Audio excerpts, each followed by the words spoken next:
Good morning. I'm standing here in front of my 2003 Toyota Solara. Today is the day that I'm going to be taking in to pick apart. As you probably noticed from previous videos, that there's a problem with the engine, either a blown head gasket or an issue with the block or the head. Anyways, it's got pretty much, as near as makes no difference, right around 300,000 miles on it, and I've acquired another vehicle. So kind of makes this one right here not really worth it to go ahead and invest a bunch of money in by putting a new head gasket and or rebuilding the head. You still have the bottom end of your engine with nearly 300,000 miles on it, as well as the transmission and, well, the whole rest of the car basically. So I am going to leave this with an experiment. A friend of mine at work made a suggestion when this first happened to offer up an idea to allow me to continue to drive the car for a while. Now, his suggestion was to undo the radiator cap a little bit. Now, I decided not to really do that until I needed to actually drive it somewhere, which I'm going to be driving it to pick apart today. And his suggestion was to do that, and hopefully it will alleviate any of the pressure in the cooling system, which would then alleviate the pressure pushing it into the engine, the coolant into the engine, and causing it to lose the coolant and then essentially overheat.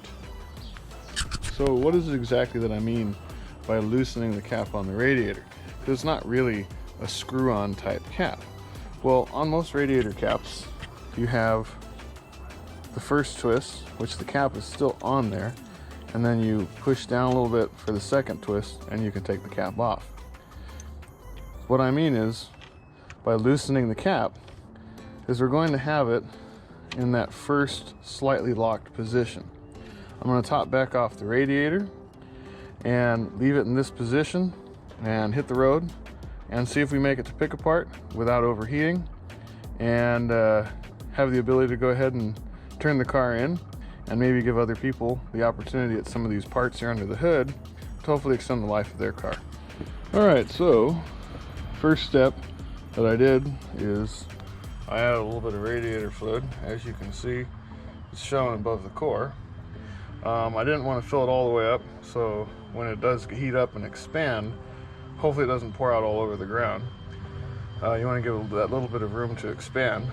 We'll put the cap on in the first locked position here, and we'll hit the road, see how this thing holds up. Alright, as you can see, we're going along the freeway. So far so good. The temperature gauge is right about in the middle, which is good news. As you can see, 294,440 miles. I'm taking the 2003 Toyota Solara on its final drive. I'm dropping it off at Pick Apart in Rialto. Obviously, the purpose of this video is more so take this little experiment here and see what happens with it. As you guys all saw from a previous YouTube video, there's definitely an issue with the cooling system on here. Definitely an issue with the engine and exhaust gases, combustion gases getting into the cooling system. So hopefully this experiment here goes well, and we get one more little video here out of the Solara before I drop it off. So far so good. We'll update you guys a little bit along the way. Thank you guys for watching. Obviously, if you like this and if it turns out well, or even if it doesn't, if you guys think it was just a general good experiment, like and subscribe, comment. Thank you. So one of the things that I'm making sure to do in this experiment here is I do not have any of the air conditioning things on. Everything in here is turned off right now. The radio is actually off right now because I got the antenna disconnected because I had my XM receiver in there. Anyways, the purpose of this experiment is maybe hopefully to give you guys a couple extra miles if you're planning on getting rid of the car anyways. You know, I wouldn't recommend doing this to a brand new car with a blown head gasket or a really nice expensive car with a blown head gasket. But this is just, you know, maybe hopefully get a couple extra miles out of your car. If you're kind of in a bit of a bind, or you got to get back and forth to work maybe till payday to be able to replace your car with something different. So far, again, another update. So far so good. The temperature gauge is holding right in the middle. It appears to be doing pretty good so far. Alright, so on the way there, let me go ahead and talk for a minute or two about the car. This is going to be a little bit of a difficult thing for me to do. Well, I mean, it is what it is, but it's a little bit of a sad thing for me to do because I truly believe that this Solara is one of those cars that a lot of people don't really think about when they think about a Toyota. They usually think about things like the Camry or the Corolla or the Tundra or the Tacoma. Most people don't think of the Solara. As you all might probably know, if you know anything about the Solaras, they don't even make them anymore. So why is this going to be a bit of a, like a sad thing for me? Well, as you can see, it's got a good amount of miles on it. And it's got the same engine as the Toyota Camry, and I believe it's built on the same, if not a similar platform to the Toyota Camry. So it's a very smooth, quiet, comfortable ride. It's a relatively, especially for me, I'm 6'2", it's a relatively spacious interior in here. And the overall build quality is pretty amazing. This car hasn't been garaged in a long time. It's been out here in the Inland Empire in the middle of the summer with all the heat and stuff like that.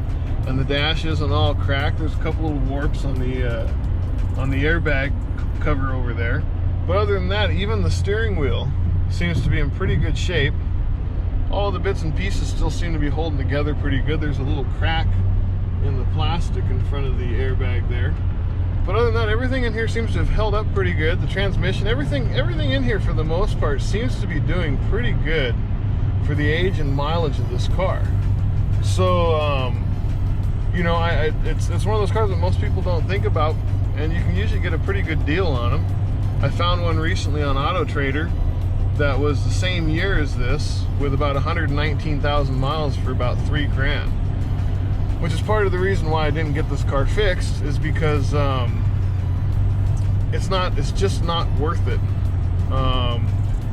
to spend the money to deal with the head gasket and top end issues on this thing with this many miles on it. Everything else on this car is a little bit worn out, or pretty severely worn out in certain things, such as the engine. The engine in here tends to burn probably about a quart every 1,000 miles. So even if you rebuild the top, you've still got almost 300,000 miles on the rings and such. Anyways, I really enjoyed this car, and I would definitely recommend it, or recommend one of these to anybody that's looking for just a basic round town, get back and forth to work type car. But even then, for longer road trips, I've gone to Vegas in this thing. It's a 4-hour drive out there, and it was very comfortable. The air conditioner works really good. It's got, this one right here's got the JBL stereo in it. It's a slightly upgraded stereo. So it's comfortable. Everything in here works good. It's got, power windows, power door locks. The 4-cylinder engine's got a comfortable amount of power to it. I can't say enough good about this car. I really enjoy driving this car. So anyways, if you guys can find one and you're looking for a car, I would definitely recommend this. This isn't a sports car. This isn't a, like a head turner or a super luxurious type car, but it was reliable transportation for me, and very, very comfortable and spacious. So far, still so good. We're up in Riverside now. Let me see. We got another 8 miles left to go. The temperature gauge seems to be holding pretty good. I'll update you guys again a little bit further along the way. I'm starting to hit some bit of stop and go traffic right now. So hopefully it continues to hold up. Alright, we're on the streets right now. We're almost there. No overheating issues yet. Wow, so this suggestion so far has actually worked pretty good. There's been a little mixture, stop and go, street traffic, highway driving, etc. And it seems to be doing pretty good.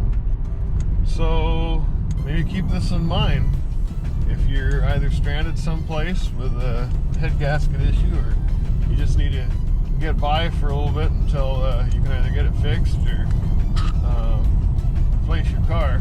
It seems to actually work, surprisingly.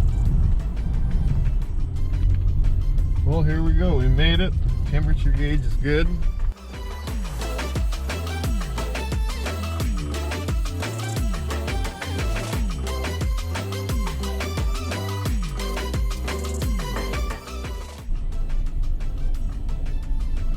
Well, my friend, this is it.